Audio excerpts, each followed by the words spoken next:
Hey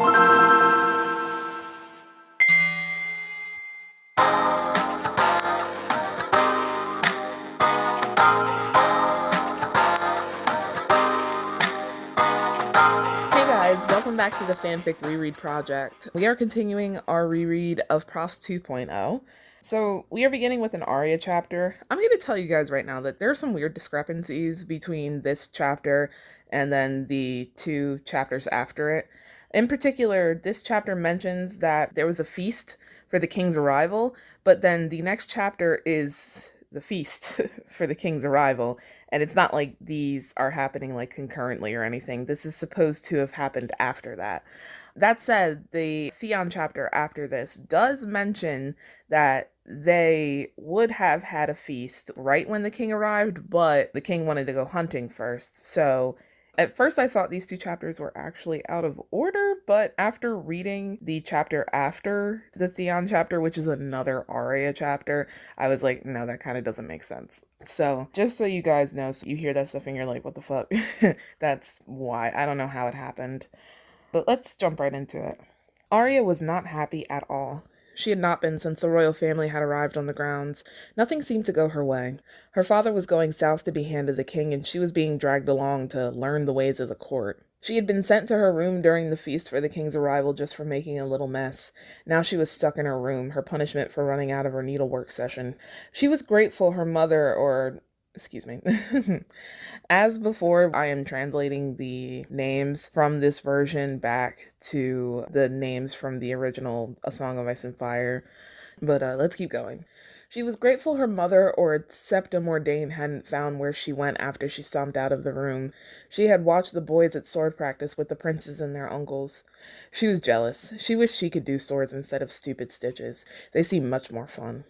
She fiddled with the pendant at her neck as she recalled how her brother John had looked longingly down at the field as he sat next to her. She knew he loved the sword. He was not allowed to practice with them either, but because he was a bastard. Lord Jamie said that only true-born swords may touch the prince, he told her. How come a man called the Kingslayer is allowed to decide who can and can't hurt royalty? She said back. He'd smiled. Oh, Arya. Arya sighed. It seemed she would be useless at being a lady. She was blunt, crass, and didn't always know when to hold her tongue. Is that like three different ways of saying the same thing? Blunt and crass are technically two different things. Anyway, she wasn't particularly pretty or graceful. More than once, Septim Ordain told her that she lacked tact, whatever that meant. She supposed she was half decent at the harp. Her sister hated her for that. She said it was the most elegant instrument of them all. That was the only time Arya was better than her at something, but even that felt hollow, since Sansa couldn't play at all. It is worth noting, and I should have mentioned this back when we read Jon's first chapter, that in this version, and for many versions going forward, Sansa is visually impaired. How impaired changes depending on the version, I think, but in most of them, she is at the very least legally blind. Of course, in this older version, corrective eyewear, I won't say it isn't a thing, but it isn't really as much of a thing as it would be in some later ones. I just wanted to throw that out there because the way that Arya specifically talks about Sansa's disability in this version of Prophs is like infuriating, and the story never just comes out and says it. So I wanted to tell you guys now so we're not learning about it later in an Arya chapter where she's like, even though she was this, that, and the other, and says something like mad ignorant. It was infuriating how much her sister could do. She spoke properly, sat with her back straight, and danced gracefully. Her stitches always came out better and straighter. She talked about things like brave knights and daring heroes and all the lovely stories she'd been told. She spent the entire needlework session whispering with her friends about how nice and handsome Prince Joffrey was. What did she know, Arya thought. It's not like she could see him anyway. That is exactly what the fuck I'm talking about. She does things like that a lot. And like to an extent it kind of makes sense because they live in an ableist society. But like I kind of hate that this is the way that the characters are meant to find out because again, the last time we heard about this actually was in Jon's chapter. Jon says he wondered how Sansa was able to find the way all by herself. But never once does he say, like, because she can't see. And I don't know why I didn't just come out and have a character, like, say it instead of us finding out through Arya being, like, weird. But anyway. Arya laid herself across her still messed bed, and Ava laid down next to her. The pup was with her when she watched the boys, and when she finally returned to her room, her mother decided the pup was on punishment as well. The pup's gaze mimicked her own. They were painfully bored. Septa Mordane had told her pets took after their owners. Her hand went to her neck again. She was glad no one had found it on her. She was sure that it would have been taken. It was a strange little thing, she had come to realize. She's talking about the necklace that they found in that Bran chapter when the king arrived. While she and her brother watched the swords, she felt the metal go hot against her chest. She couldn't figure out why, and it had not done it again since. She looked into the luminous white gem again, then popped up at the sound of the door. She dropped it back beneath her dress. The pendant settled right against her heart. So, spoilers, the pendant settling against her heart is a thing that actually pops up when anyone wears the pendant. It settles against their heart. This is significant because with Bran and Arya, you could just brush it off. Like, well, they're both kids, they're probably about the same size. But like later, there's a point where Robb has it around his neck just to keep track of it, and it also is against his heart. And you're like, oh, right, now hold on. What's interesting is that I actually took that little detail and put it into Curse of the Black Pearl, my Pirates of the Caribbean fanfic. So if you read that, anytime you read about the pirate medallion that Elizabeth kind of stole from Will, the story will note that it settles against her heart. But yeah, that's just an interesting little supernatural thing that actually carried over into another fanfic. So let's keep going. The brown pup that entered the room informed her that it was Bran. What happened? He asked her as he closed the door. The look on his face told her that someone was guarding the door. I, quote unquote, insulted the princess and ran out of the needlework session, she said, sitting up on her bed. How did you do that? It doesn't matter, she said with a sigh. I couldn't stand to hear Sansa talk about her stupid prince for one more minute. Why are you here? She rested her head in her hand. I thought you had sword practice. We finished, he said, sitting cross-legged on the floor. She slid off her bed and sat down next to him. He talks about her all the time, too. He called her a silver-eyed doe. He grimaced. We'll have to deal with that all the way to King's Landing. Bloody hell. She had taken comfort in the fact that Bran didn't want to go either. When she thought about it, even her father was reluctant to leave. The only one who really wanted to leave was Sansa, and that didn't surprise her. I heard he wanted to use real swords. She chose her words carefully. He probably wouldn't tell, but she didn't want to risk her mother discovering her whereabouts. He told her nothing she did not already know, except that the prince had a sword of his own. It came as a surprise. The prince was only 14, 2 years younger than her brothers had been when they were allowed swords of their own. Robb had only received his dagger on his last birthday.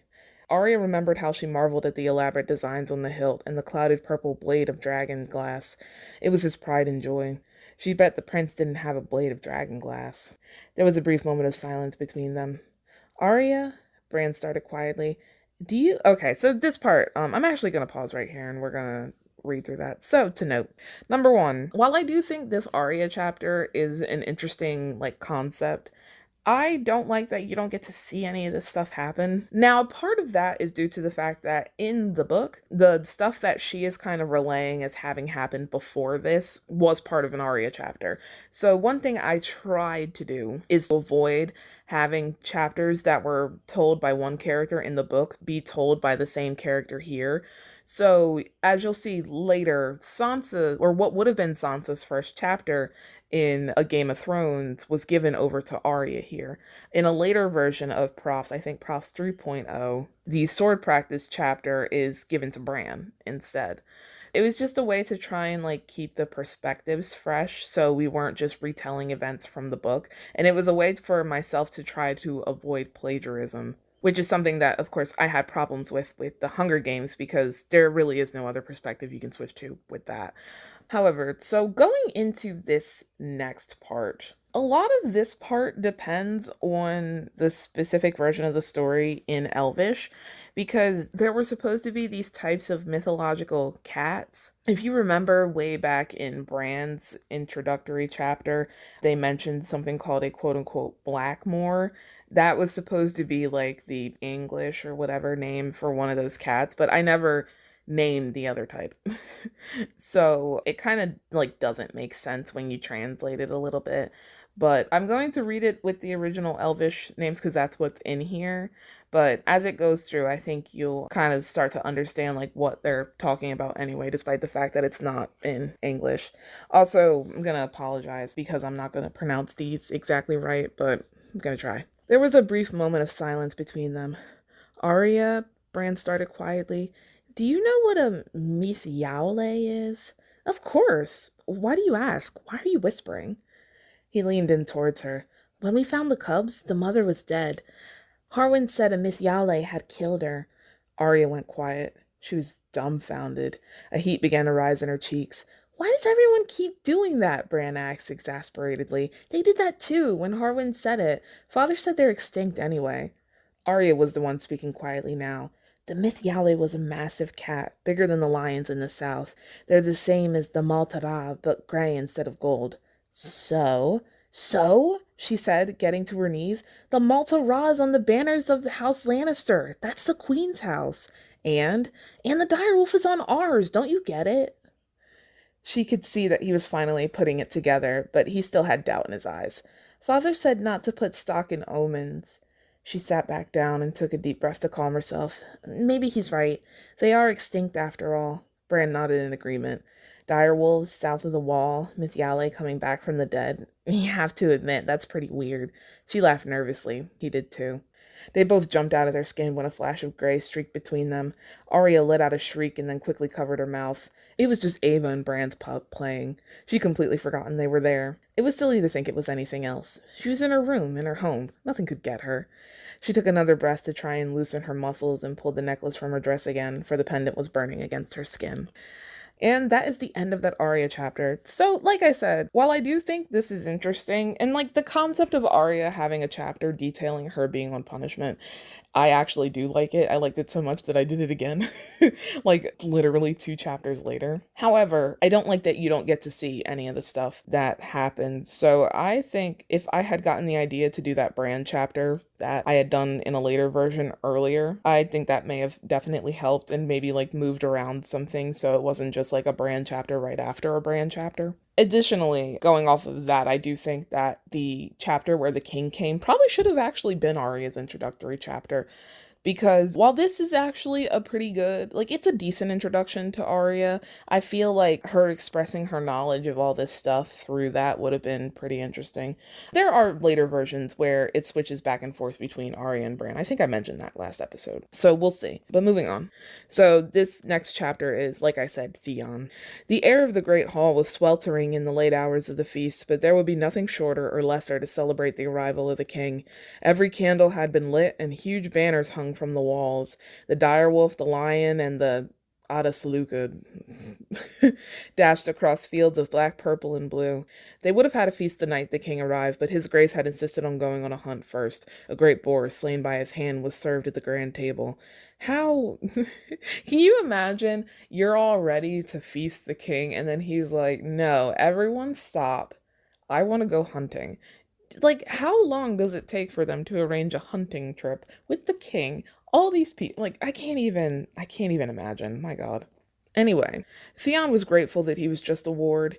He didn't want to sit so close to the grand table as Robb and the other Stark children. He didn't think he could stand to be under the eye of the royal family. He was right in the middle with the men of Lord Stark's guard, and they were all right company.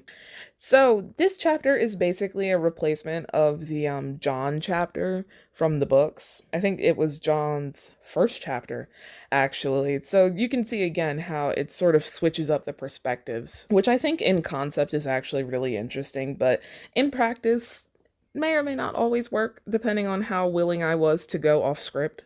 But anyway. There was a yip under the table as Shadow and Ghost pulled at a piece of chicken. Shadow managed to pull it from him, and Ghost went tumbling over and landed on his back. Theon chuckled and threw a pity piece down on the floor for him. The others were not allowed to bring their wolves, of course, but there were hounds wandering all about this end of the hall. No one even noticed when he slipped these 2 in with him. He tried to talk Jon into coming, but he was adamant in his absence. He laid out all manner of excuse, that the queen would take offense, that he was taken with the fever, but it wasn't until he mentioned Lady Catelyn that he stopped trying to argue. When he wrenched the pup from Jon's arms, he was very warm, but he didn't know about a fever. Jon still took dinner in his room, however. But that doesn't matter now, he thought as he took small sips of his wine. He was on his 3rd glass, and he was certain he wouldn't get more. He could feel Hullen eyeing him as it was. He did think he was better off than the other children, who were all allowed 1 glass tonight, except maybe Robb, who might have 2. He laughed at the thought. How old are they? Yeah, they're 18. I just think that's kind of funny. It's like, 18-year-old, he might have 2 glasses of wine. That's so funny. It's like, but of course I'm here and they're there, so. The men around him, however, were drinking as much as they liked. Harwin had drained a cup at the toast and had not stopped drinking since, and Jory was starting to go red. They spoke now of the war. Jory told of the battle of the Oh, God, excuse me. So I didn't rename this place, but it's the Tower of Joy, but that blank keeps throwing me off, so my brain is just like the Tower of... But, Jory told of the Battle of the Tower of Joy, where his father rode with Lord Stark to find his maiden sister. He noticed that he never mentioned that that was where she died. Well, of course not. It wouldn't be a good war story. He could hear the roar of the king's laughter through the din. He'd come down from the high table and was merrymaking with the servant girls. He wondered how many glasses of wine he'd had by now. He'd learned that King Robert could drink the largest of men under the table, though, at a second thought, he might have been the largest of men, and he took... Oh, boy. Okay, so we're gonna have to deal with some, horphobic slurs throughout this. I guess it kind of comes with the territory because it is a Song of Ice and Fire fanfic, but I still think I should, like, warn you guys, so you're not like, whoa! Oh, goodness. He learned that King Robert could drink the largest of men under the table, though at a second thought he might have been the largest of men, and he took whores like he took food. He wasn't the man they told war stories about. The tall, strong man that slayed Prince Rhaegar on the Three Rivers. On the Trident, what? He couldn't think of whether it was better or worse. The queen was still sat next to Lady Catelyn, but he was sure the blush in her cheeks was from no drink. She was a powder of a woman, giggling at even the smallest bit of flattery. The years had been kinder to her than her husband. She was the same age as Lady Stark, but she looked as soft as Sansa. Myrcella and Tommen took after her in that respect. Joffrey, on the other hand, looked more like his uncle, tall and lean. If there's one thing I really like in any of my stories based off of A Song of Ice and Fire, is when the story, like, foreshadows the fact that Robert is not the parent of Cersei's kids by comparing Cersei's kids exclusively to her and her immediate Lannister family. This is something that actually comes up in the prose version of the GOT rewrite. Cersei spends all this time describing what Robert looks like, but then when she gets to her kids, she exclusively compares them to her mom, her dad, and Jaime. And that's it. That's it. But yeah, I kind of like that. So let's keep going. He could see Lord Jaime at the table with the Lord's highest bannermen who had attended, looking up at the king disapprovingly. He wasn't sure how he felt about him yet. He was as courteous as he wanted to be, but he only did his barest to hide his disdain for the place. He couldn't be too surprised. Most Southerners didn't take well to the north. Summermen, Lady Cat called them. But he thought he, at least, would try for his sister's sake. Lord Tyrion was better, though. He was older than both of them, and wiser too, with a tongue cold and sharp as silver. It seemed that he'd taxed himself with keeping his younger brother humble, and he was damn good at it. He had a wit most men could not fathom, and a mind most men would be too dull to want. It was said that his lord father wasn't fond of him, but Theon couldn't think of why. Wow. 99.9% of this chapter is literally just Theon looking at people and deciding what he thinks about them, which I guess is interesting, but given what happens in the equivalent Jon chapter, I feel like it doesn't really match up as well. I'll talk about this more at the end, because like I said, we are almost to the end of this chapter, but damn, Theon sure does like Tyrion. Then again, given Theon's character in this, it actually makes a lot of sense, so moving on. A shriek from somewhere at the front of the hall pulled him from his thoughts. He didn't even try to see who it had come from. It'd be impossible to tell over the noise. Jory's uncle leaned over to him and said, "You ought to go up to the front table. I think Lord Robb is looking for you." Theon looked up to see him staring back at him. I know who Jory's uncle is. Isn't it Sir Roderick? Why did I never name Sir Roderick? He didn't have a name in the other versions either. What? Why? What did I have against this man? But anyway. He wound through the people milling about the aisles and went to his side. Robb had his dagger in hand, the lights glinting off the silver hilt. "What are you doing with that out?" he asked him. He didn't know Lord Stark had let him carry any of his weapons. "I was showing it to the prince," he said, sheathing it. "Would you be so kind as to escort my sister to her room?" Theon could hear the slightest edge in his voice. "Which one? What happened?" "Arya," he said firmly. Theon rounded the table then. He need not even answer the second. The prince had a cloth to Sansa's face, wiping something from her cheek as well as her tears. Arya was laughing hysterically, and Bran had his face buried in his hands. "Come on, you," he said as he grabbed Arya under her arms. "I don't want to go," she said, struggling against his grip. "I was just starting to enjoy myself." "I know you were," he said. She struggled harder. He could see the queen's brothers looking their way amusedly as he pulled her up from the table and carried her, kicking, down the aisle. Oh my god, Arya. Halfway to the doors, he swiped a full glass of wine from one of the squire boys. He thought he deserved it. And that's the end of that. So, to continue what I was saying, basically, while I kind of get the point of this chapter, I think it falls short compared to the equivalent John chapter in the book, because there was more stuff here that established John's particular like issue and problems that would be dealt with going forward, particularly how he felt really left out because he was a bastard and how he wanted to go to the wall. Without any of that kind of stuff, it's literally just Theon sitting around thinking about how he feels about other people. It's really weird because, like, no one speaks to him at all. While you learn a lot about the royal family, it doesn't feel like you learn super a lot about Theon. I mean, like, his attitudes do say a lot about who he is as a person, but not so much that you're really learning about, like, Theon from something that actually matters to him. So anyway, again, this was an okay chapter. I especially don't like this because I just realized that this is Theon's introductory chapter. Why?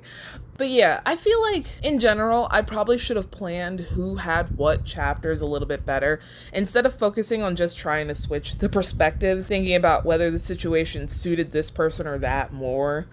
I will say that given everything, I don't know who else this chapter could have been from the POV of, because Sansa doesn't have a POV in this version. So it really only leaves you with Theon, Bran, and Arya, and Jon.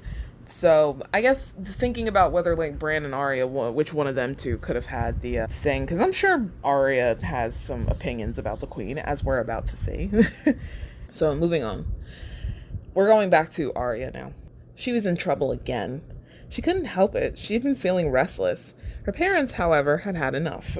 They locked her and her pup into her room between her lessons and meals, and she could have no visitors. But more than that, she wasn't allowed out of the castle until they left for King's Landing. She could have died when they told her that.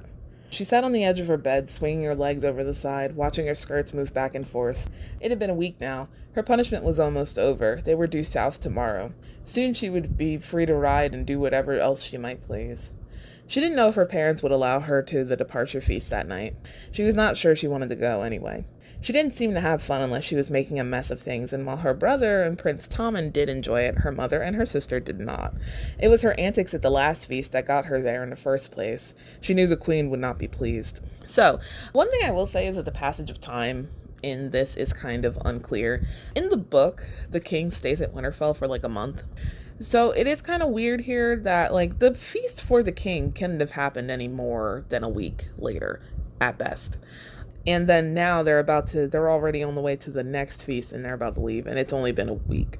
So he rode all that way. Mind you, it takes a lot more than 2 weeks to ride north. To stay for 2 weeks and then go straight back and spend more time on the road again. Now, actually, what I can say is, well, no, because they're still riding horses and stuff. I was going to say this is a slightly modernized. It's not, like, completely, but it does take place in the equivalent of, like, the 1800s. So I was about to say, like, well, they had carriages and stuff like that. But most of the king's party rode on horses. The only person who really didn't was Cersei, and some of her, like, ladies in waiting and stuff. They came in the wheelhouse. So it's the same setup as in the books. So they aren't going to be traveling any faster than they were there. So it still takes, like, a sexy, like, month to get to Winterfell, but they're not going to stay for an equivalent amount of time. Like, they barely had any time to catch their breaths. I think I just didn't think about that back then. Either that or I just straight up didn't know how long it actually took. But, moving on. Good God, this rain. She thought the queen was a queer woman. She was not like her brothers, all sharp and witty like the imp or stuck up like the Kingslayer. She was sweet and nice, almost too much so. She had been upset when Jon had not attended the last 2 feasts, even though he was a bastard. There was a rumor that she never even wore the colors of her house Lannister. Arya had grown to believe that. She had seen the woman in a rainbow of rich fabrics during their visit, but never the purple and gold. Sorry, I had to pause this because the rain was so fucking loud. It literally started hailing. Jesus Christ. Anyway, so I just find it interesting how 2 separate chapters have devoted at least 1 paragraph to talking about how different in personality Cersei is here from the source material. Granted, she is pretty different, but I don't know why I felt the need to mention it. 2 separate times. I don't know, for some reason I feel like that Theon chapter was written after this Arya chapter, but I don't think that's technically true. I can't back it up at all, but I get the feeling that it is, which I feel like that's kind of the reason why those discrepancies exist. But anyway. She hopped off her bed and sat upon the carpet on her floor. Ava followed. She was getting bigger very quickly. In just a month, the pup came to her waist. It felt strange to even call her a pup anymore. She was almost the size of a full-grown dog, and she would still get bigger. So yeah, maybe it didn't take them a month to get there. She had grown antsier as the week went on. At first, she had slept away the hours she was not in her lessons. Ava didn't like that, but now she could not stop moving.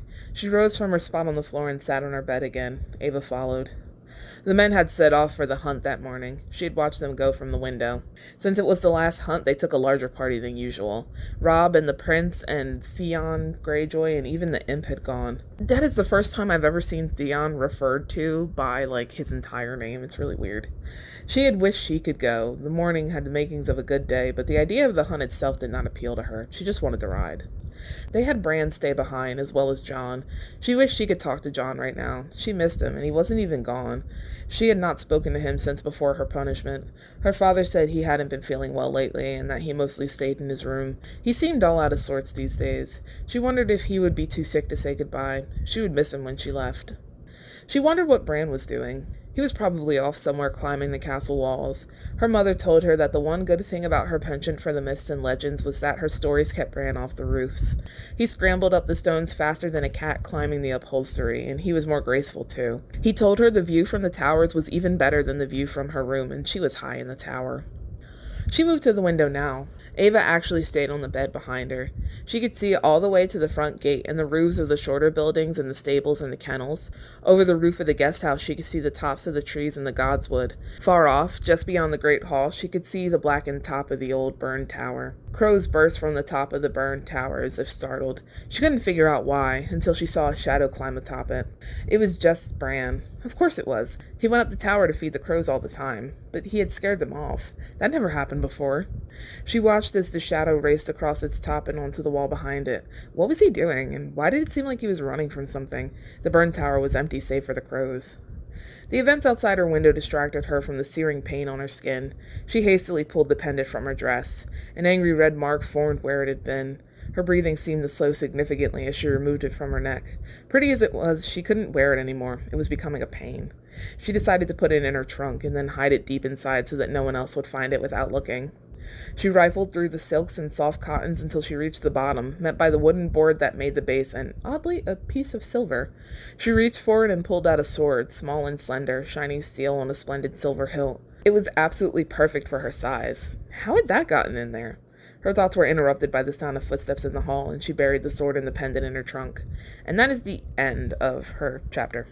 Honestly, I feel like you could have mushed her last 2 chapters together and lost absolutely nothing. I feel like it didn't really convey any extra information that we really needed to know outside of the paragraph about Cersei, really, and then the incident with Bran running on the tower or whatever. I actually got this confused with a later version of this chapter, I'm pretty sure, because I thought this ended differently.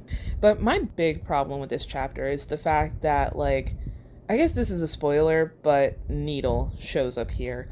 And in this version of the story, Needle is not a gift from Jon.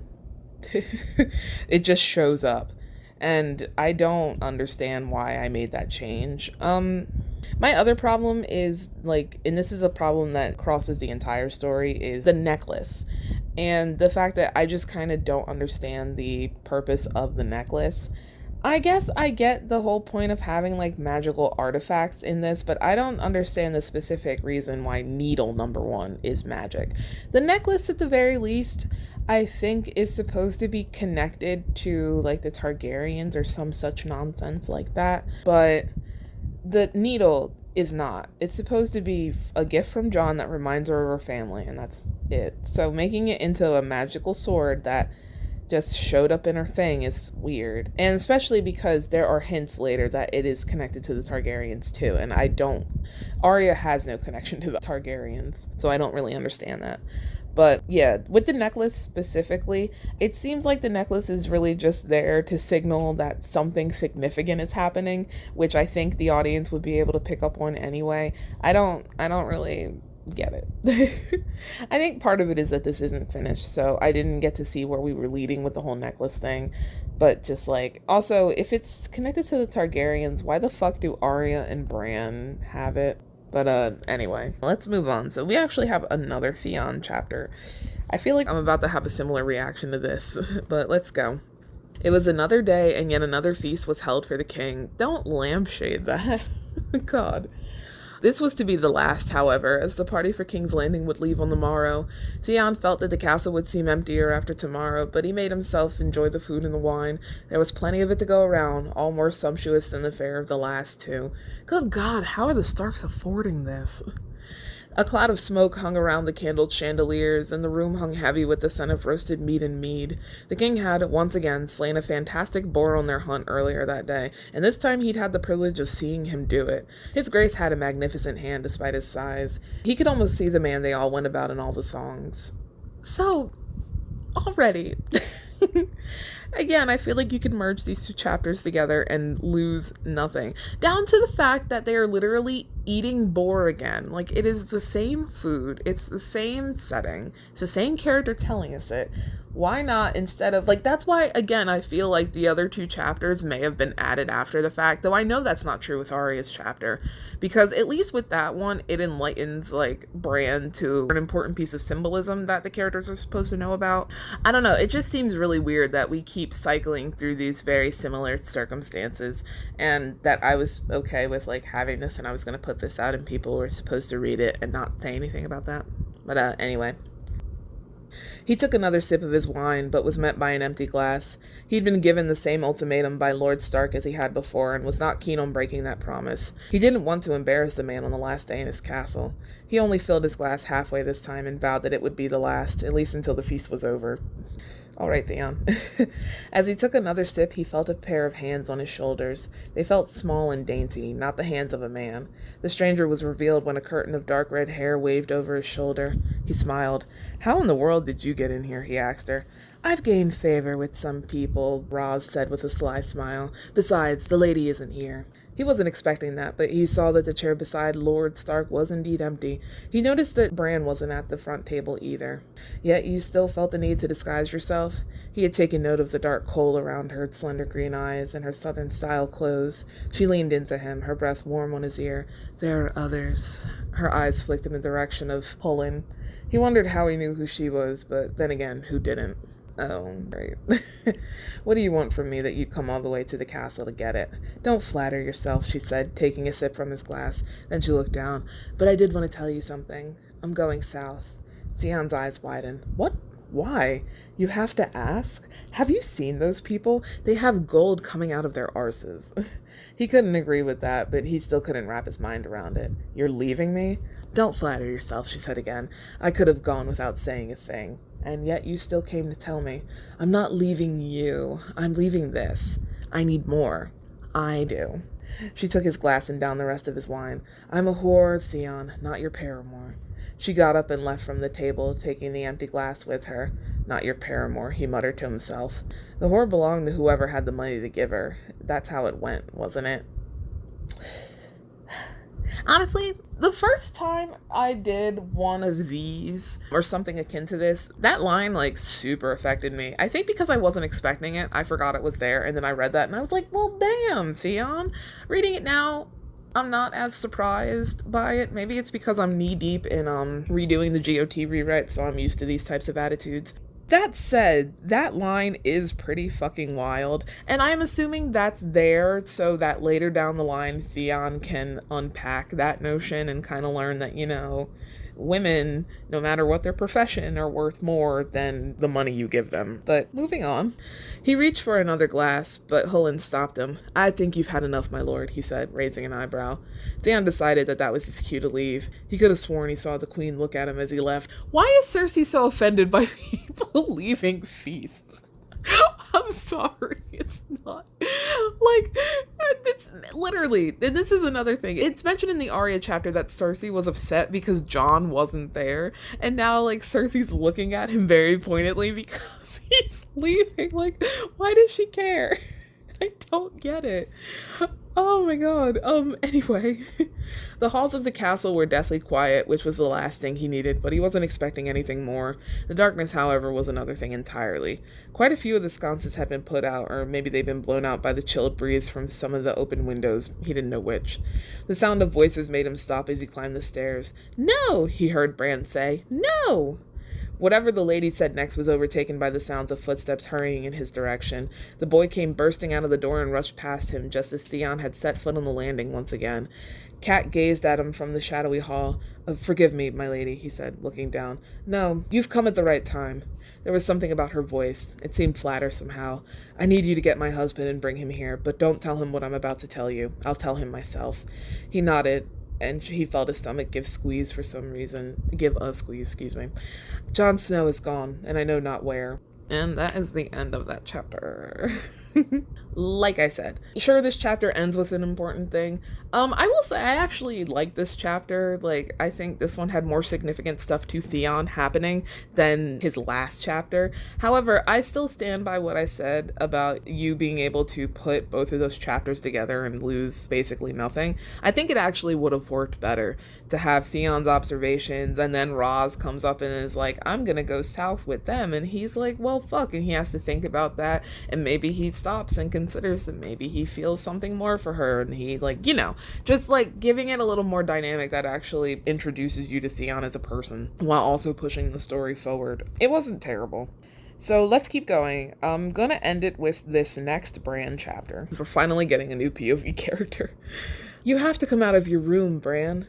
His mother spoke to him from in front of the door. He didn't want to go wherever she was trying to get him to go. He didn't want to go anywhere at all. He wanted to stay in his room, in the tower, where nothing might happen to him. That's what he told his mother more than once by now, but she insisted. "One day you will be a lord all your own, like your father. Do you think you can do that by staying in your room all the time?" "Maybe," he said back. "I'll be a lord. Can't I do whatever I want?" "Not stuck inside a tower, you can't." She sighed. "It's been 2 weeks, Bran, and you've refused to step foot outside of the castle walls. You didn't even say goodbye to your sisters or even your father. How can you possibly sit up here when half your family may be gone for years?" "I'll see him again. It's not like he's never coming back," is what he told her, but it wasn't how he felt. He scurried beneath the covers before he could see his mother's reaction. They were whipped off of him instantly. "Brandon Stark," she said with a voice cold as iron, "you are far too old to be acting this way, you know that. A boy of 10 has no business hiding beneath his covers and back-talking his lady mother." Her words flowed in one ear, out of the other, save for 4. A boy of 10. The sound of the phrase made his stomach turn and propelled him off the bed towards the door. He flew out into the hall as his mother called after him and slammed the door behind him. He didn't stop running until he was upstairs, barreling into Arya's room and slamming the door again. Well, it used to be Arya's room, he thought as he looked at the thing. It was significantly cleaner, and the bed was perfectly made now. In just those 2 things, her absence hung heavy. He didn't know why he ran here in the first place. There were a million other places he could have gone, but maybe it was just instinct. There was a sound of scratching at the door, and he very quickly let his pup in. He didn't greet Bran like he usually did. Instead, he darted under the bed. Bran had started to go see what he was doing when he emerged, the slender pendant of that strange necklace in his mouth. The wolf dropped it right into his hand. How did that get under there? He was positive that Arya would have taken it with her. No matter, he thought as he put it around his own neck. The pendant rested right over his heart. Huh. He moved to the window and looked out over the grounds. Arya always said her window was just as good as the rooftops, but he had always disagreed. Thinking of the rooftops made him think of that day, and made that phrase float into his head again. He could even see the burned tower from the window, the top dark and smoky. A stinging sensation began behind his eyes. No, he thought, you're much too old to cry, but that didn't stop the tears. He sunk to the floor and brought his knees to his chest. His father had left and his brother had disappeared, and he would be dead too if he hadn't closed himself in that room. He was sure. That was the real reason he wouldn't leave. His life had depended on it then. Why not now? His hand moved to the scar on his chin. It was the only souvenir of the encounter that had ruined everything, and he was lucky it was the only one. He was sure he would die that day, even as he scrambled up the ivy-covered bricks of the burned tower and onto its blackened roof and over its wall. Death had never felt so close to him than on that day, not even when he saw a man lose his head in front of his very eyes. He heard someone howl in pain, but soon realized that it had come from himself. Something seared into his chest, and he clawed at the chain around his neck. He didn't begin to calm until the necklace was completely off. off. What in the world was that?